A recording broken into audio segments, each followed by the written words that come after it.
What's happening, quarantine friends? It is Cooper and the Welcome to Cooperville podcast. A special thanks out to Midwest Meals for keeping things on the healthy during this crazy time and even during the uncrazy times. 13 rotating meals. You go on MidwestMeals.com. You pick out your meals. They got the macros, the calorie count, everything you need to know about what you're putting in your body so you can, figure out what your goals are, what you want to feel like, what you want to look like, and plan your meals accordingly. Then you order. They ship them out to you. You get them in the mail, and boom, no cleanup, pop the meals in the microwave, and you are eating clean with Midwest Meals. Here's the deal. Promo code is Cooper at checkout. Get 10% off your first order, MidwestMeals.com. Violent Gentlemen Hockey Club, also proud sponsors of the Welcome to Cooperville podcast. Bunch of cool summer gear they just launched the other day. I saw that on their Instagram. Make sure you follow them on their socials, man. They put up a bunch of cool content. ViolentGentlemen.com is the website. Check out their gear. Their enforced social distancing line is really cool. Ladies, they have some kick-ass ladies stuff out there. ViolentGentlemen.com, promo code Cooperville15 at checkout, 15% off that order with Violent Gentlemen. And Monster Energy, Rain Body Fuel, keeping things cranked during the craziness that we're all going through right now. Early mornings, late nights, lots of podcasts, lots of live streaming on Twitch. We're doing that now. And that is the fuel that gets us through from A to B to C to D to E to the whole damn alphabet. It gives us the energy, whether it's working out, whether it's just having to be up late and get up early the next day, or hell, trying to homeschool a 10-year-old, whatever it may be. Oh, by the way, I'm in the middle of a move. Could be adding a little bit more to the need for some Monster in my life. Hashtag Monster Podcast. Special thank you to Rain Body Fuel for their assistance as well for all the workout stuff, which if you check out the Insta at No Limit Cooper Official, you'll see what that's all about, because that's still happening. Despite the move, despite the pandemic, despite homeschooling, it's all still going down, thanks to Monster and Rain Body Fuel. Welcome to Cooperville, the Welcome to Cooperville podcast. Subscribe, get updates, feel better about your life. Welcome to Cooperville.com. Check one, check. Welcome to Cooperville. Make sure you use a coaster. It is the Welcome to Cooperville podcast and quarantine sessions from Twitch, live on Twitch at No Limit Cooper with Reid Henry, my friend. How you doing, sir? Doing great, man. How are you? You know, I think we're all paddling the same boat. I'm not sure if we're all going the same direction, but we're just trying to get through all this craziness right now. I'm with you. I think you're right. And you're up outside of Toronto. I mean, what's obviously in the States it's one thing. Actually, state by state here it's one thing. What are your current conditions that you have to, or I shouldn't say conditions, but what are you allowed to do and what are you not allowed to do these days? Things are starting to open up here a little bit, not as fast as some states. We're still not allowed to leave the country as far as I know. It's surreal. Yeah, I mean, but it's better than it was. I mean, in April we were basically confined to our homes, and it's a little more opened up now. I mean, hopefully it continues that way, and we can, get back to something a little more resembling normalcy soon. Yeah, man, it's been so weird for everybody. And, I've had artists on here and kind of talking about this is the time when you guys like to be out and active and yep. and being in front of people. I mean, that's the lifeline of musicians is, yeah, there's all the aspects of it. There's the writing and the recording and music videos, all the stuff that goes on kind of behind the curtain. But, the reason that you started is to be in front of that fan base and to sing songs for them and to have them sing them back to you. And when that's taken away, what are you doing, I guess, during this time? Obviously you've had some creative time. We're going to talk about the solo single that's coming out, Monster. But have you been spending time, working on your craft, writing and recording and stuff like that? Yeah, I mean, absolutely. For me, this has been an opportunity to reflect. Certainly I was, trying to work on music as much as possible, even prior to this, pandemic. But having extra time at home definitely affords me the ability to, spend even more time working on songs, even more time developing songs. I've kind of changed the game plan a little bit, obviously, without being able to tour in the way that I was, initially going to, without being able to get out in front of people. We're just trying to, think of, I guess, new approach, a new model, Mm. in terms of reaching people and connecting with people in ways that, wouldn't have been necessary or as necessary prior to this, and just putting more weight into the importance of just being present online, and having a game plan for exactly how I'm going to reach as many people as possible, and to how to grow this sort of new space for my art without actually being able to get in a van and go shake hands. Right. It's, at least for now. Yeah, it's a weird, I want to say not even a learning curve, because it's, a learning curve, usually there's a point that you're trying to get to, like, okay, I got to learn, figure this out. And then there's the end. And right now we're kind of all living in this, well, you wake up one day and the rules change. You're like, okay, well, now I have to readjust, how I'm planning to get to point, where is point B? Cause I'm here at point A, and the distance between here and B keeps on changing. But I think utilizing this time for that creative outlet, and finding other ways to get your songs out there, get music out there. I think that's,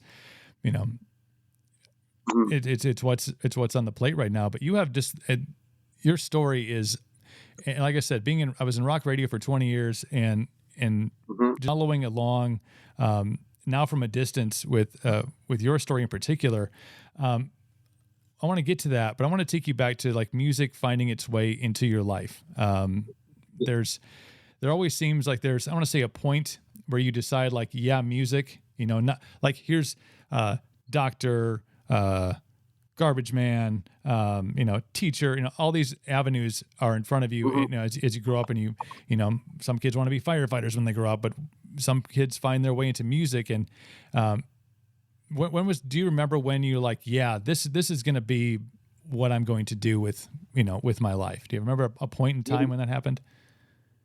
Definitely. I didn't have the kind of career goal I think that some people had, in terms of what I was going to do with my life. When I was a young man, I was a punk rocker, dude. I didn't, and I believe, I wanted to die at 27. I thought the world was going to end. I had no interest in a career or making money or anything. I just wanted to play punk rock music and to break stuff and live moment to moment. It was not exactly like a long-term plan. I think that I moved out sort of in anger at age 18. I moved from the small town that I was living in to the big city for us, which was Toronto, and I moved into a rehearsal space next to a couple other bands. So that, like, the first floor and the second floor were like hourly rooms that you could rent to go in, and there would be backline and musical instruments there, and you just kind of rehearse. And the sort of day-to-day bands had that. There was an additional third floor to this space that had like live-in bands, and me and two friends that I'd sort of known in high school, that they had secured this lease for this place. I moved in with them. We happened to be next to one of the bands we were living next to was My Darkest Days, who were 5 or 6 years older than me, and had some degree of success already. This would be 2007. And 3 Days Grace was obviously huge already, whom, for those of you who don't know, My Darkest Days singer, Matt Walst, his older brother, Brad Walst, was the bass player of 3 Days Grace, still is. And so they had, considerable success, not only regionally, but at that time worldwide. My Darkest Days in 2007 was really not known. We were just, they were a local band, but they were pretty popular. And I remember getting to kind of get strung along to their shows, and I helped tune their guitars and sort of teched for them and stuff, and got some free beer tickets. And eventually, I kind of convinced them to let my band open up, and sort of went from there. And after a year or two, we were there all the time. And when it came to, they got a record deal and they were kind of growing, I was given the opportunity to sort of like, if you can hack it, you can be the sort of like third wheel kind of thing. I was the fifth member. So I spent like 15 or 16 hours a day just insulating myself as a musician, just singing constantly until like my throat couldn't make sounds anymore, and playing guitar until my hands felt like they were going to fall off. And then, like the old, cliches go. But but that's the life we lived, man. We ate beans and like frozen peas and like played music and ate McDonald's cheeseburgers on the weekends. And like, we lived like, just like in squalor, just so we could just play music constantly. And there was no career goal. We weren't trying to get rich. We were just doing what made sense to us, and you know, and just giving it absolutely everything we possibly could. And it was exciting. It was an exciting time in 2010, early 2010, watching the band go from playing like, you know, pretty cool shows to suddenly like we were playing like 500, 600 seaters, like over capacity in Toronto and in the small town that the guys were from.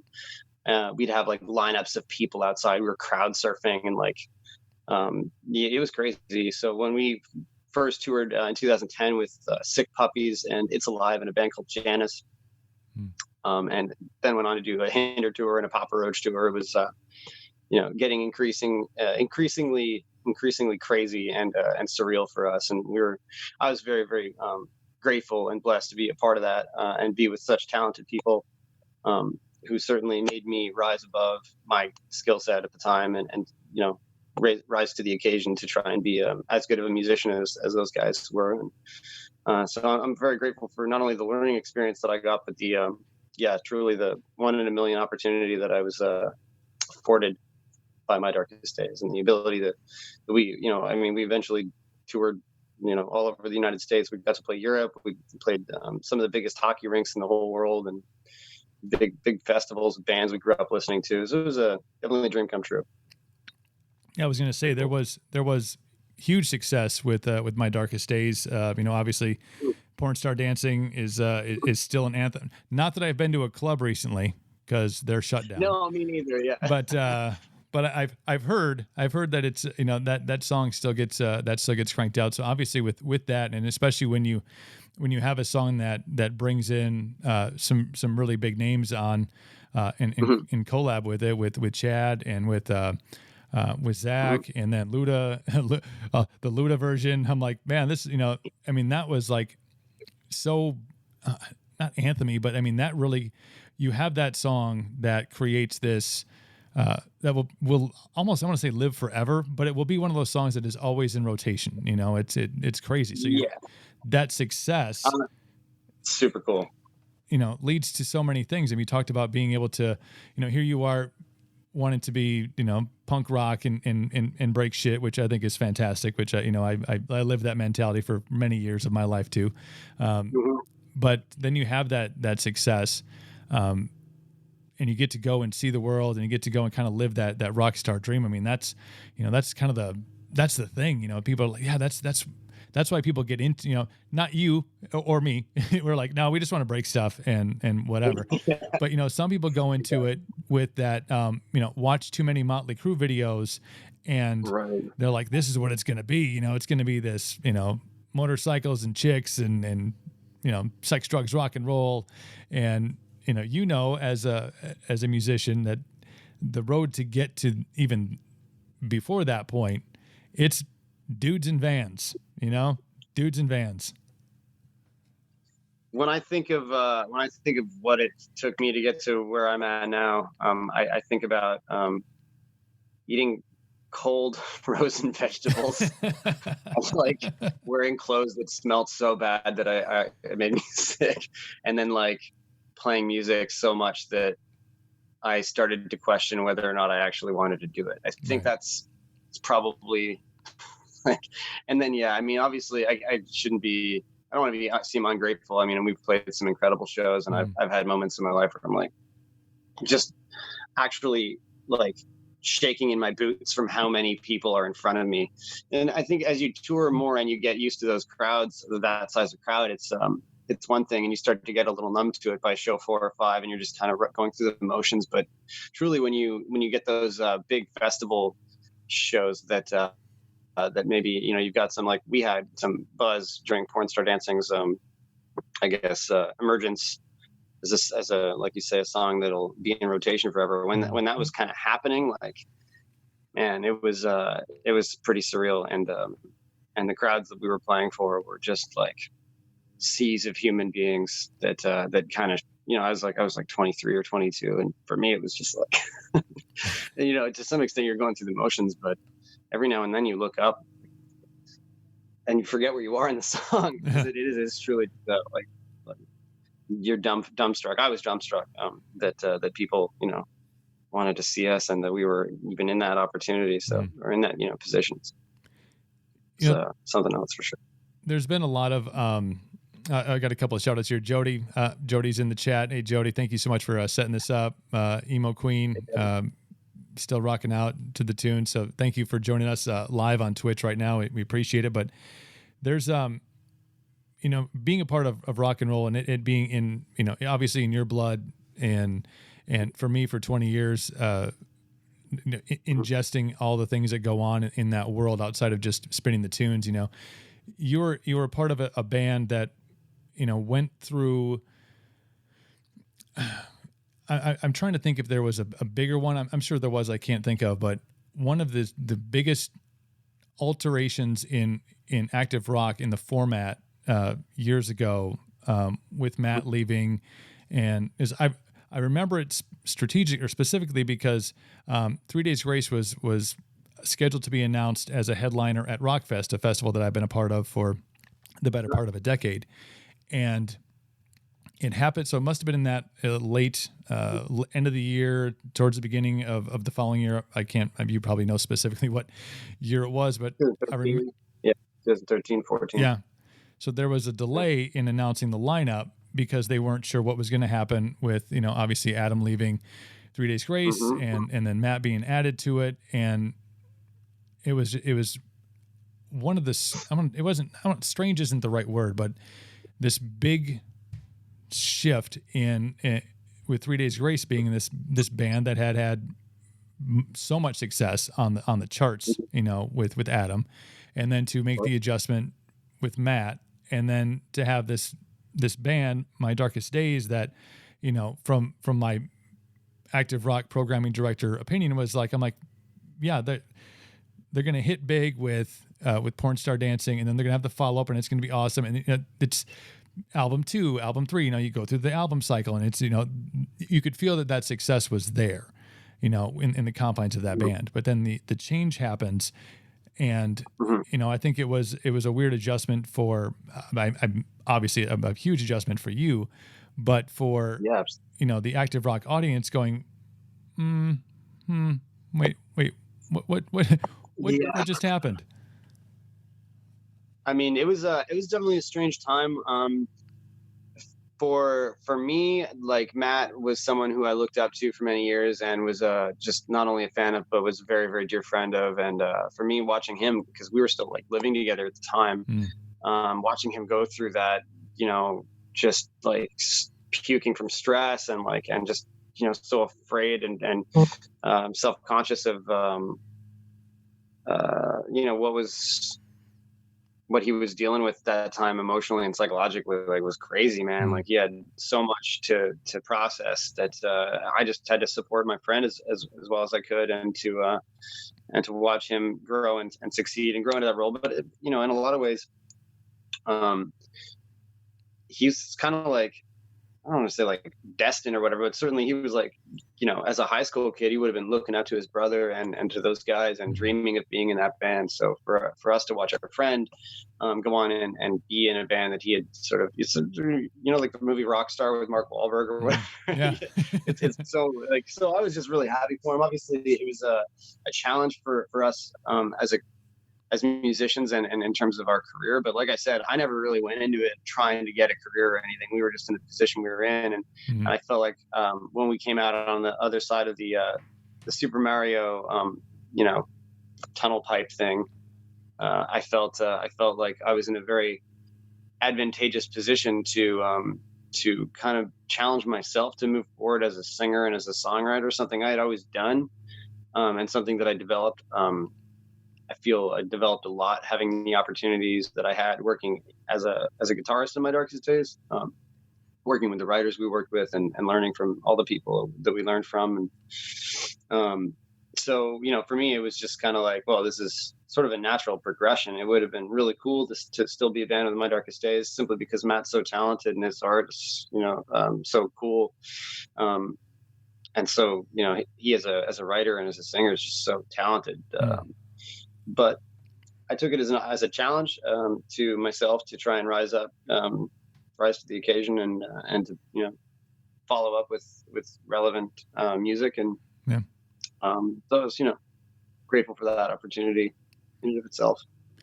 I remember the first Deadset Society song being pushed out to radio. I want to say Ray Miner was a guy that was behind it, a good friend of mine from California who was pushing the record when it came out, and it was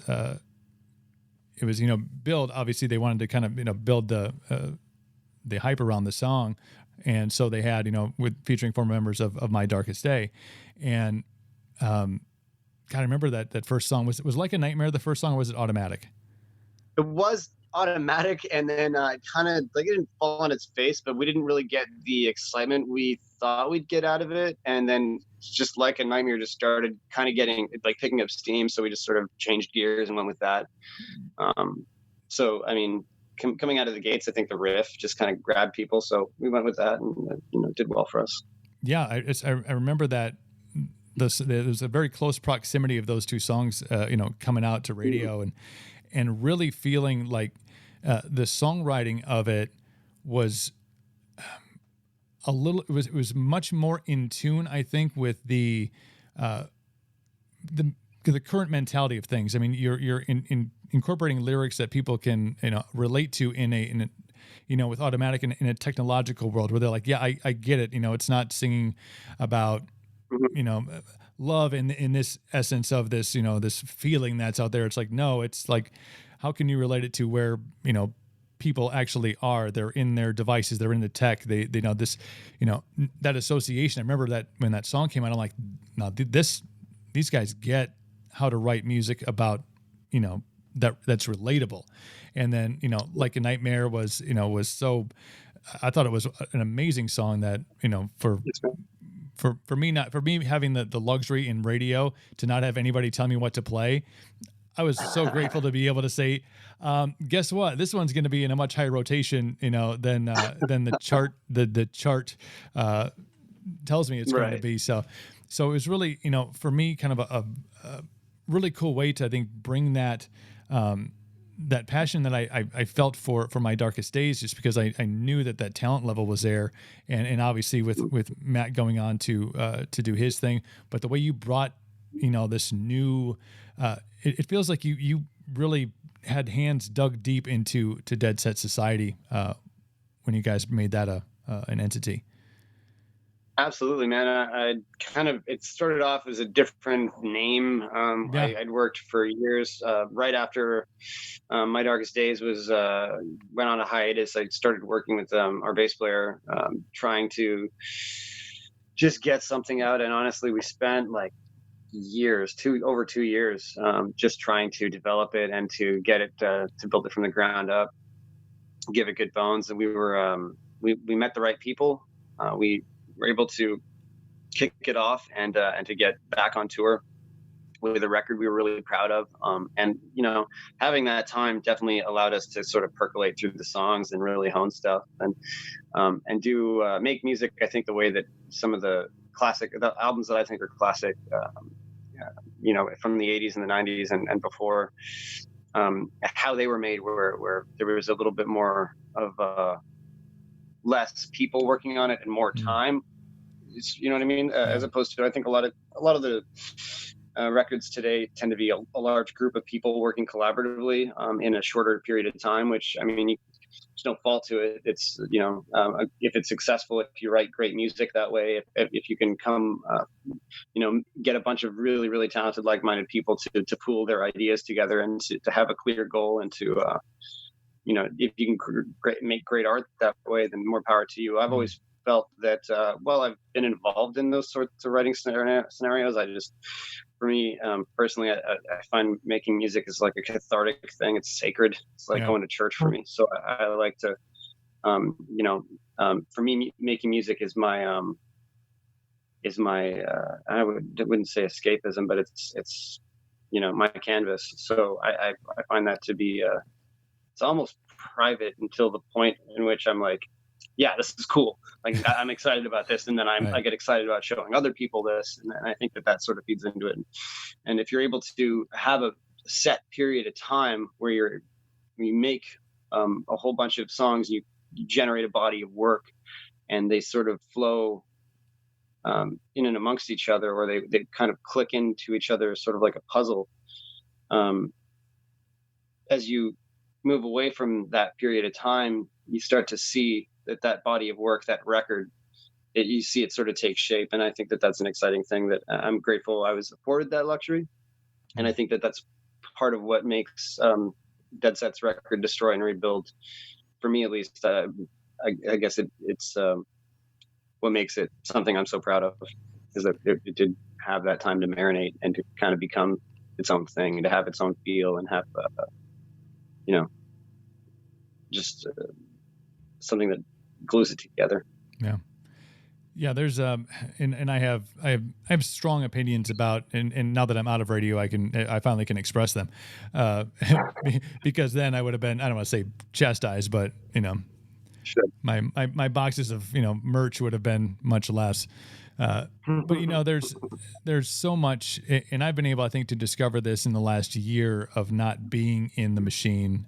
There's Right. so much talent out there. My goodness, I've discovered, I think, more music in the last year than I did in many years of radio, because obviously how the system works. It's somebody sends sends you the single, it sends you the artwork and gives you the backstory, and then you watch the chart for it, and so it is so the machine just kind of keeps on feeding the machine, and as you well know, the top feeders are the top feeders, and then there's everybody else in the middle that's trying to scrap and claw to get that one song that cracks the top, and then there's this giant pool of talent, and the guys that are and gals that are out there just doing the van tours, doing the sprinter tours, and living in those stinky clothes that you mentioned. They're just, they're grinding it out and doing incredibly long tour runs and stopping at every radio station they can.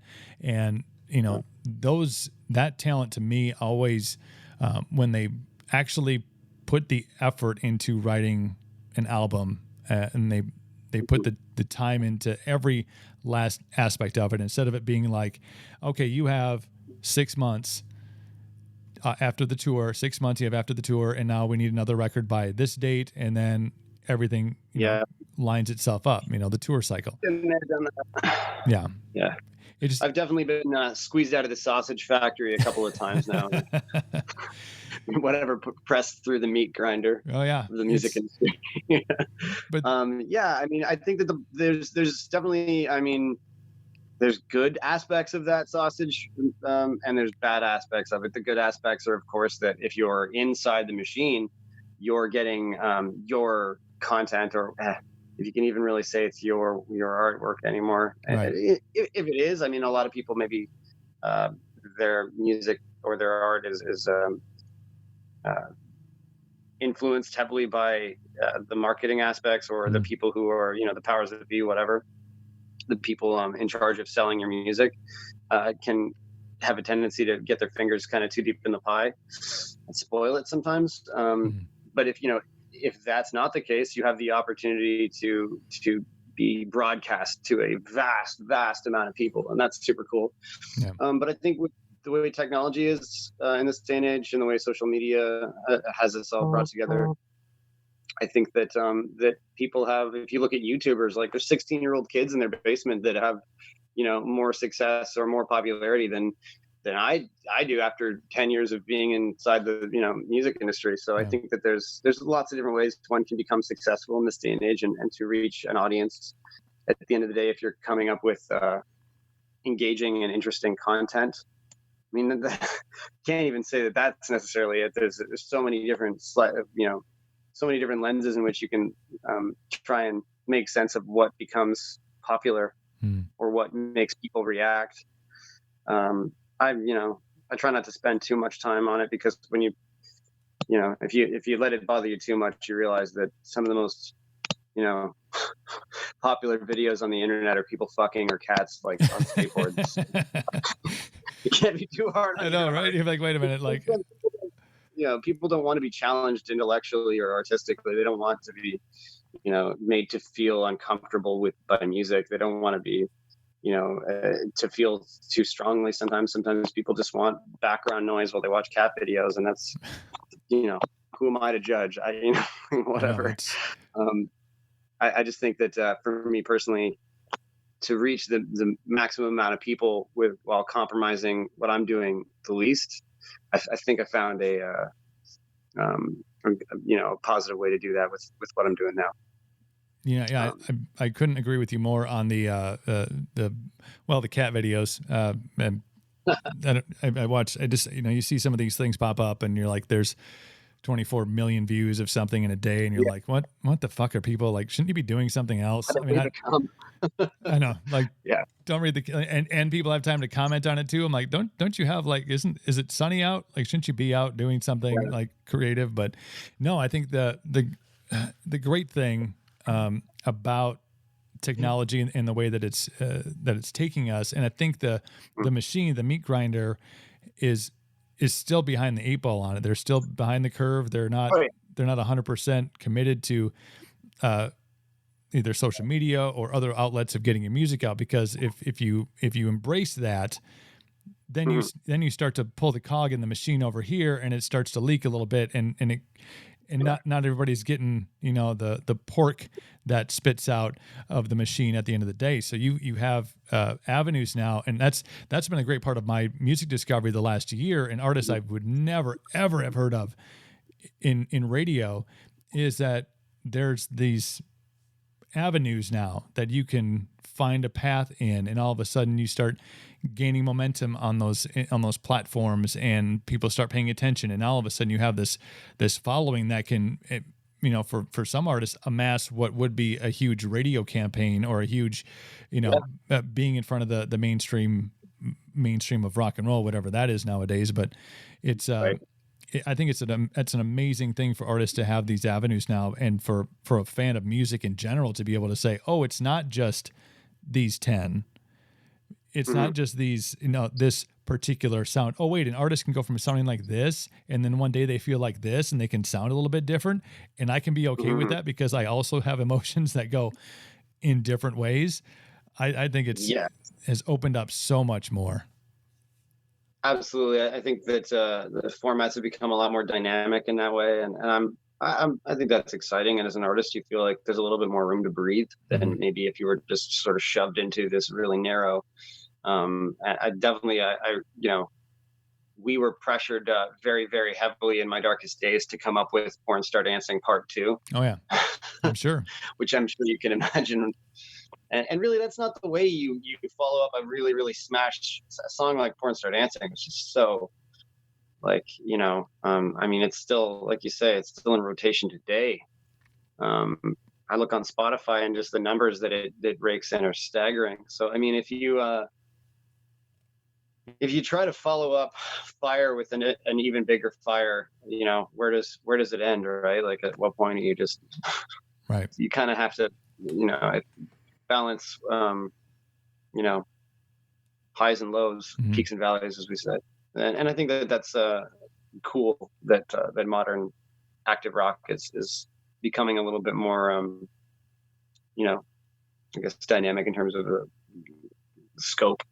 It's not just the same riff rock over and over again or whatever. It's become a lot more open to various formats, or the format itself has become open to more genre, I guess I should say.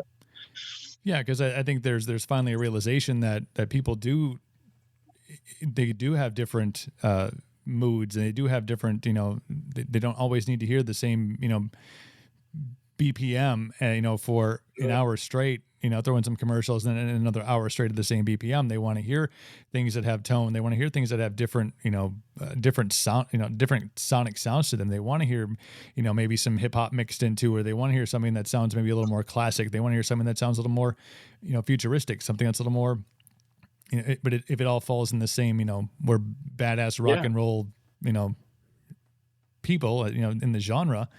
It's exactly. It's weird how it works, but having Deadset Society have some success. There's fans in here. let's see, Emo Queen. Your band's got me through 9 years, listening to him for 9 years. The album was, over 1 million people loving it. So there's obviously you got, great fan reaction. We got a bunch of people in the chat right now and watching this live. So, Cool. When you, Deadset is currently on hiatus as you've stated, having this time to really, and this, it's weird. You could say this time, like last year, you'd say, oh yeah, this time. And it would be like, oh, there's this time of year. Now we're in like this time of this weird pandemic. There's Hope not it's even, not season. right. I hope eventually there's a light at the end of the tunnel, but now that you're able to really solely focus on what you want to create, what has this process been like, to get the first single ready, and to get it out and to really have, your arms wrapped around this thing 100%. Right. I mean, for me, I'm kind of, I feel like the Sherpa at the top of the mountain in some ways, in that I'm kind of like looking down onto my past works and sort of able to, have the advantage of hindsight into what I've created in the past, and to try and see, like, I guess, hear the mistakes that I've made in the past and try and, as a writer, grow from that. And to try to not wince at it and just plow forward into new music. I don't know that my music's gonna sound particularly more, different than Deadset Society. I'm not actively trying to make any kind of like, it's like, progressive folk pop or something. I'm not like, right. I'm still making music I've always made because it's just what I do. And that's what I feel the most comfortable in my skin doing, making music that way. It's a culmination of who I am, of my past experiences and what I've lived through. And, the road so far has weathered me for better or for worse and made me the man I am.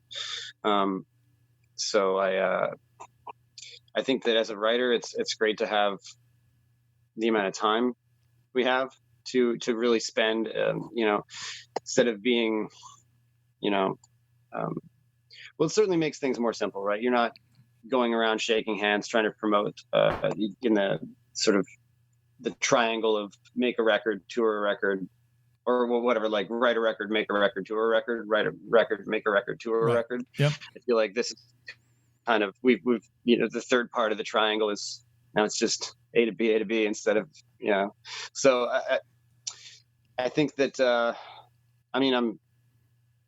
I hope that, my hope is that within the next, I think realistically within, 24 months or something, or 36 months, we'll be in a position to have concerts and to be able to be on tour in a meaningful way, not just be like in weird 6 feet apart circles in some club with like 40 people in it, or in some drive-in field watching a concert on a screen or something. Hopefully we'll be in a better place sooner than later. But in the meantime, I just take it as another challenge to reach people, with limited means, with the, to try and achieve an emotional response and to try and make music that is evocative and that makes people feel something, even if it's through a screen, even if it's through a speaker. Right. Obviously I'm not able to go and shake hands and get FaceTime with the people who have supported me throughout my entire career. And obviously that's a huge bummer, but just to try to make the best of it and make people feel as connected as possible, and to try and find other like-minded individuals, and to reach the people who have supported me thus far, and to keep providing the content and the music that I do. Yeah, I mean, you got your fans in here are, Jem says, Deadset Society saved my life too. So thank you for that. So, obviously, thank you. You understand how music can be powerful in a way, when you're doing it. I think the way that you did the Deadset Society record and the way you're doing your solo stuff, when you're writing with purpose, with, really doing your craft, doing your art, not having your art, photocopied and photoshopped by somebody else. This is, your real, this is what you want to create. Nobody told Picasso, like, I don't know, this is kind of fucked up. Like, More you should, blue. yeah, I don't like what you got going here with the ear. Like, what is this? Like, change that. Like, that's exactly. That's what makes it. What about upside down? Yeah. What if you just turn your head a little bit while you paint? I think Can you make it bigger? What do you mean there's no zoom feature on here? This is crap. Yeah. No, it's I think if you have that artistic time to put into music, I think it becomes more tangible to your fans and to people who hear it, and it hits them in a different way. They feel it in a different way than they do something that's overly produced. It's had too many cooks in the kitchen on it, and it's like, yeah, it could be a really good jam. It could be a banger, and it hits the top of the charts, and you hear it every hour and 15 minutes, and you're like, yeah, that song is a song, but it doesn't. You don't feel it. You're not like, yeah, that's exactly. When I'm in my dark, when I'm in my dark place or I'm going through a bad time, I don't reach out to that song to go, yeah, I'm going to listen to that and it's going to be amazing. You want the song that connects with your emotions. I think you're having the chance to write that now. Yeah. And I think that, I was sort of torn as to whether or not I should, accept the feelings that I feel right now about, the quarantine and everything that's going on, and whether or not I should consciously make music about that. And I think that I got to the place where everyone feels that way right now. So, I always am reminded of when I was very young, as a teenager, and sort of like wallowing and listening to the Smashing Pumpkins and Nine Inch Nails, and that sort of like, it was like freeing in a way, liberating in a way to listen to something that was making you more depressed when you're depressed, or listening to something that sort of, is a depressing song when you're depressed. I feel like the reason why people benefit from that is because they're, or at least I can speak for myself when I say that for me, it made me feel like I wasn't alone and that somebody else had been there. You know what I mean? Like when you listen to the Downward Spiral, you're like, whoa, man, like he's seen some dark shit. Yeah. Like that's real. and Trent's for me, been somewhere. I was able to, you know what I mean? So I think that that for me, I was able to, that inspired me to be honest when I make music, to be honest with myself when I make music. So in terms of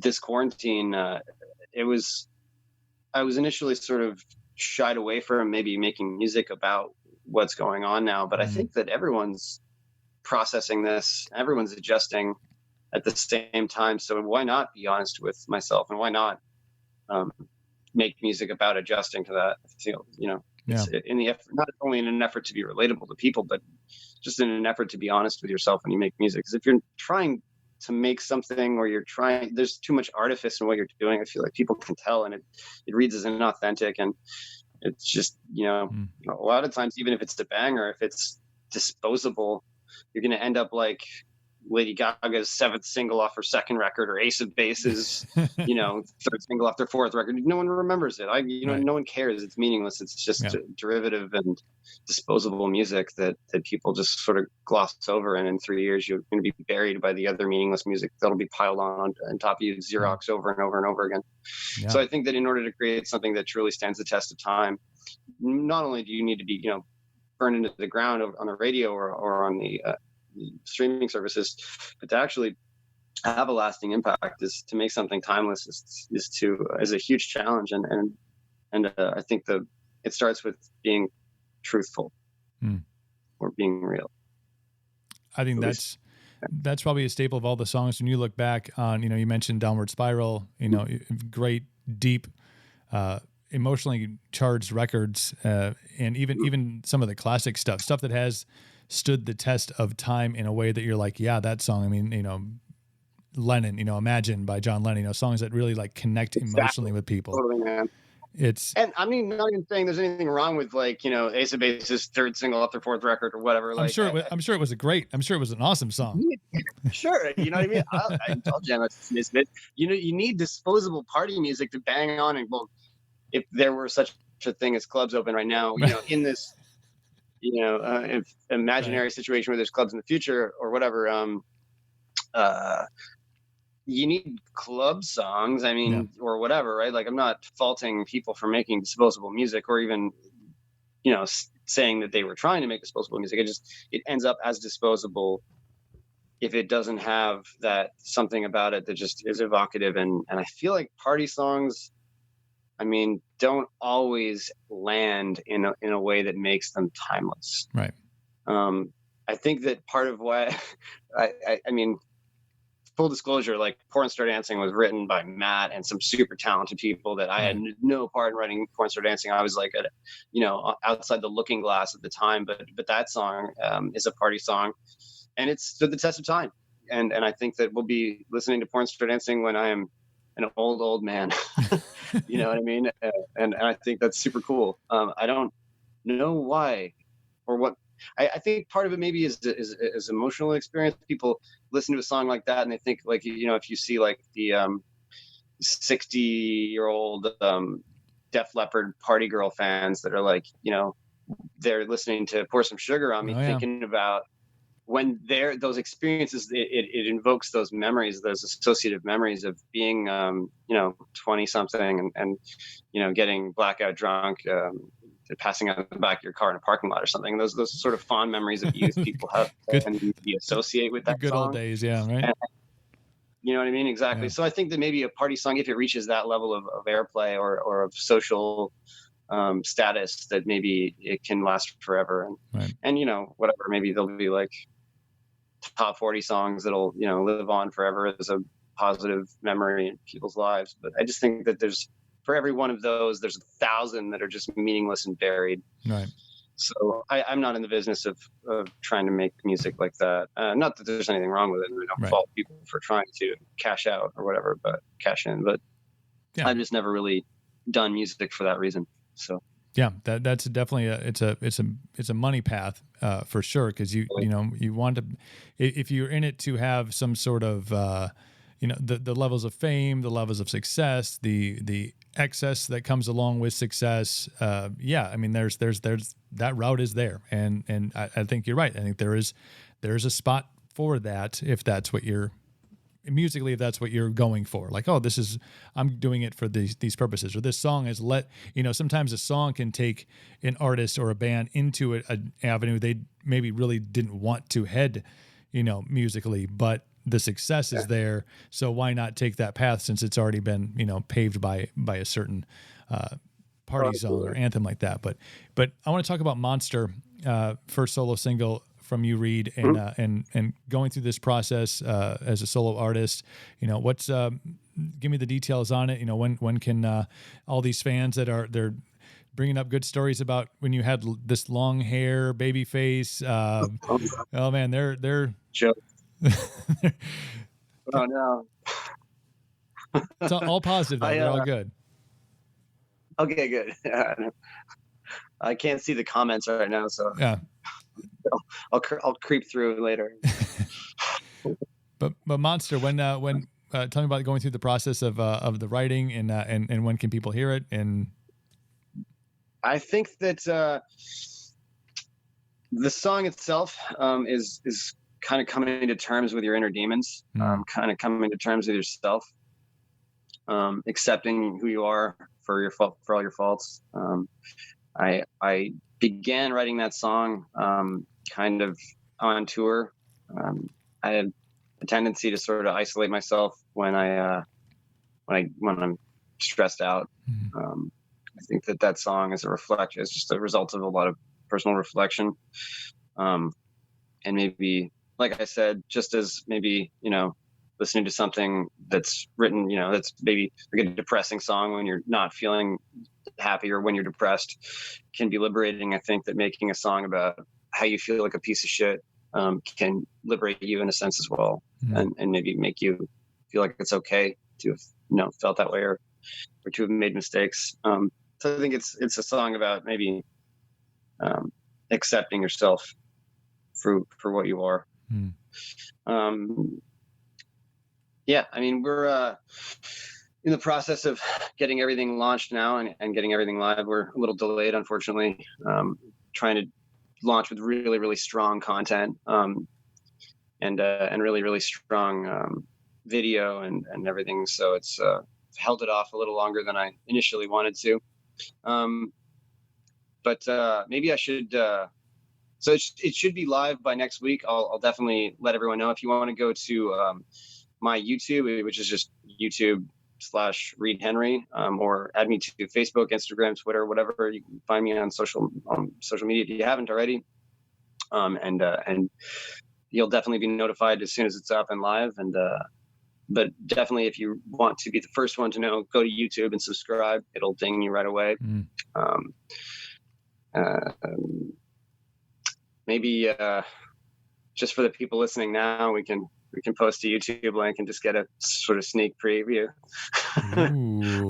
So you know what? After this live podcast ends, I will post a YouTube link for 1 hour, and then y'all can check it out. Hope y'all were paying attention. Hope everybody's paying attention. But I'm going to take it down again because the video is not going to go live. It'll probably be next Friday, hopefully sooner. I don't know. I'm kind of my own worst enemy when it comes to this kind of thing. So the most DIY I've ever released a project, but you know, I think that like there are benefits to that as well. This is not one of them. Yeah, the releasing part is the challenge, especially during all this. But have you enjoyed? Have you like thoroughly enjoyed being, you know, the, you know, full on, you know, this is all your hands, all your work, all, you know, has it been, you know, therapeutic for you to be able to do it this way? Yeah, I mean, absolutely. It kind of comes down to, I mean, I've always made music the way I do. I've had no success collaborating, really. I wish I had. I've tried a lot. I've worked with a lot of people and collaborated a ton. I've never written a good song doing it, or almost never written a good song doing it. And then when I do end up working with people, it just usually ends up turning into a screaming match, like me storming out or them storming out. It's like I've just never really had success as an artist doing that. Right. And it's taken me to kind of be the age I'm at now or to be able to accept that. So musically or artistically, nothing's significantly different than the way I was making music in the past. I just feel like I'm happy to have sort of one space to have my songs, where I know that it's always going to be there, and I'm always going to have that space to keep my songs together. So I'm excited for that. I thought for a long time about a moniker, and then I couldn't think of anything good. And then it made me think, well, if I can't think of a good moniker, why are people going to listen to my music? And then I settled on the fact that, you know what, I've spent so many years touring and made so many friends, and you know, certainly don't have the kind of recognition that like a Kardashian or something would have, but like right. Some semblance of people would recognize me from my darkest days or my previous work. Maybe I'll have a larger audience out of the gates if I do it this way. So I think that was mostly informed by my ability to reach people and to have people find my music quicker. Yeah. By just having a solo project or whatever, you know, like not, you know, some egotistical, I don't know, like, you know, my name is kind of makes me feel uncomfortable when I see it in like bold font on like a poster or something, but whatever, it is what it is. And it's the best space I can come up with to keep my songs together. Well, I love it, dude. I mean, the whole, the story, you know, what you're doing right now, I think is, I love it. And I love the fact that these outlets are there. Something we referenced earlier on in the podcast here is that there's an avenue for you, and it will grow. And you got some great fans in here, man. Casual Sex was also a fun party song. Okay. Yeah. I remember that one. Does the song Holding On, will it be available on your new album, Holding On? That song, I wrote it on tour. I think I put it on YouTube, and I forgot I put it on YouTube. And then when I was going through my channel a little while ago, I was like, oh, wow, this is still there. I kind of went through like a folk kick, and it's like sort of Holding On is like a folk song. It's like a 2.5 minute, just like kind of, I don't know. You know what I mean? Actually, that kind of lends itself to our conversation earlier about having sort of, you know, various dynamic peaks and valleys in terms of genre. But I feel like, I write a lot of songs, and not all of them feel like they are going to fit as the same pieces to the same puzzle. That song was fun to write. And I, maybe one day I'll put out a folk EP or something that sounds like Neil Young. There you go. I don't know, but it's not really going to sit well next to Monster, which kind of would, maybe have a better company next to Like a Nightmare than Holding On. Right. But yeah, I mean, I'm flattered and thank you for listening to the song. But they love the song. Makes them feel good. You're sweet. You're a gentleman. Can't wait for the song. By the way, we're gonna for those of you who are following along for the first time here on the live stream on Twitch. So obviously this is live. Reid and I are on the hang right now. This video will go up on YouTube for the Cooperville YouTube page, and then it will be released on podcast platforms tomorrow. And all the links for Reid's social medias will be in the show notes of the podcast. So you can just, if you're listening, you can just jump on and link right up. And if you were paying attention moments ago, there may be a little Monster preview in on his YouTube page. So hopefully you were paying attention to that. Hey, Reid, I want to say thank you so much, man, for not just for the time today, but for the music and for sharing your story. I know it's, the industry is crazy, but the way that you're doing it, and this is former radio dude who's learned a lot in the last year about music and what's out there and the avenues that are out there for you to get your songs out. I'm so happy for you, dude, that you have this this project with Monster, with having this time to write and to be creative and to do it on your own terms, man. I fucking love artists that do it this way so much. I have so much more adoration for those who are doing it the way you're doing it than we talked about the machine. So you probably have a gist of my my thoughts on what's currently available. So I'm so pumped to hear the song, man. I can't wait.